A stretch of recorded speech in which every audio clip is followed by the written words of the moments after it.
What's up, ladies and gentlemen of the internet? Recently, just now in an interview, the CEO of Sony said that PlayStation's focus moving forward is not going to be console sales, it's not going to be game sales, it's going to be monthly active users. And this has led everybody to be concerned, so today we're going to talk about all that and more. But first, this is Playbite, the show where I bring you the best gaming news in a tiny bite-sized form.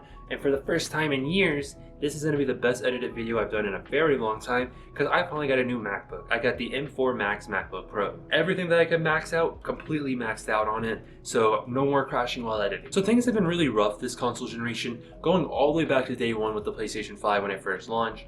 The big launch title for day one was Godfall and Spider-Man Miles Morales. Miles Morales, great game, completely story focused, but Godfall was, supposed to be this grandiose generational leap. Only possible on PlayStation 5, they said. Only possible on next-gen console and PC, they said. Nobody played it. I loved it. I didn't finish it, but I loved the game. It was great. But that kind of marked us on the beginning of the era known as the Cold War for gaming, so to speak. Gaming has kind of just fallen off since then. Everything's been live service focused. Monthly active user base has been the main priority. We've seen Xbox cannibalize themselves to the point that at this point it's like selling an Xbox or seeing someone buy an Xbox at a store. I've never seen someone buy an Xbox at a store, to be honest, this console generation. Other than day one, when the Xbox Series X first came out, that was the only time I've seen people buy an Xbox. PlayStation still flies off the shelf. Nintendo Switch was already pretty hard to find, but now with the Switch 2 coming up, same deal, it's going to be flying off the shelf all over again. And what separates Nintendo from these other guys is that Nintendo has focused on story-based games, so they're able to, give us basically 5-6-year-old hardware and people still buy it because we know we're going to get a great experience. But now PlayStation moving over to live service as their focus, monthly users, and not caring about the actual quality of the game itself, we are marching down a very dangerous path. Off to the corner over there, which you'll see in the next pickup video, I have about 20 new games from the PlayStation 2 and the PSP, and half of them I've already finished because they're just so good. But they're all story-based games because online didn't really exist back then. Let's take Soulcalibur II for example. This game had no online. It had no live service elements.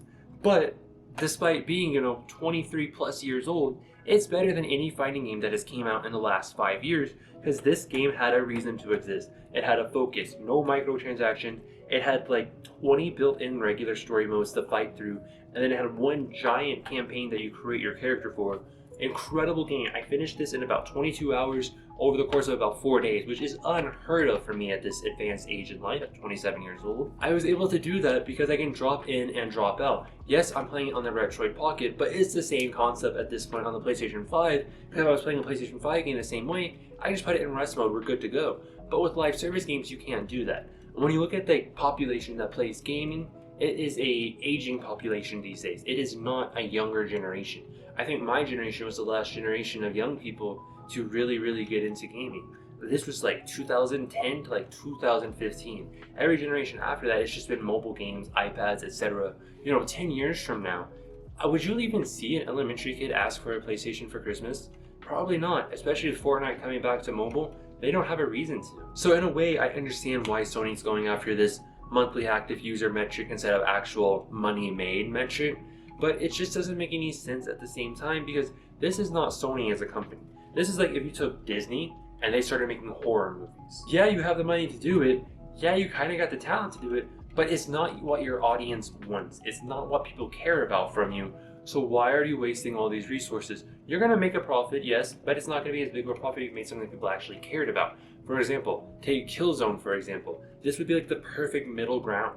We could reboot the Killzone franchise, but also have a full live service attachment to it. If you had a Call of Duty style live service to it, but you also had a dedicated like 8, 9, 10 hour campaign, this would be the perfect middle ground. The game would still sell like crazy, and they would retain their monthly active users. And it wouldn't even have to be Killzone. They could do Siphon Filter, they could do SOCOM US Navy SEALs, they could do, I don't even know, like Days Gone even could do it. Like Days Gone would be perfect to put it in first person, give us a Days Gone 2, or at least let us switch between first person and third person, but then have online be strictly first person, and just let it be like a Call of Duty Zombies type experience. There are so many options that Sony can go to hit both this monthly user base metric, but also make good games.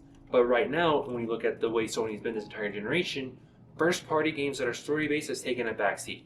Spider-Man, I enjoyed it, everybody else hated it. And then there was God of War Ragnarok, which was a great game, was not as good as God of War 2018, was not as good as God of War 3, not as good as God of War 2, not as good as God of War 1, not as good as God of War Chains of Olympus, not as good as God of War Ascension, not as good as God of War Ghost of Sparta, not as good as the God of War Sony flip phone game. It just was not, it was the worst God of War they've ever made, let's just put it at that. Which is not to say it's a bad game by any means, it just wasn't a good God of War. And then look at Horizon, they keep pushing that at us, nobody wants it, nobody's asking for it. Returnal has become a little bit of a cult classic, but it didn't like set the world on fire like it would have if this was a PlayStation 4 game that was made properly with a proper level up and upgrade system. Gran Turismo 7 and Helldivers 2 I would say were probably the only live service games, and really the only games from Sony this generation period, that I think is going to have a long lasting life much beyond the console. But even then, that's the only live service games that they have done this generation that did good. Concord came out and was dead in 2 weeks. Last of Us got cancelled. Everything else got cancelled. Days Gone got cancelled. Literally every game's getting cancelled. And then we got Marathon coming out in September. I believe it's September 26th it launches. That game, I'm sure it's going to be a great game. At least for the people who are going to play it, which I'm going to be one of them because that game's right up my alley.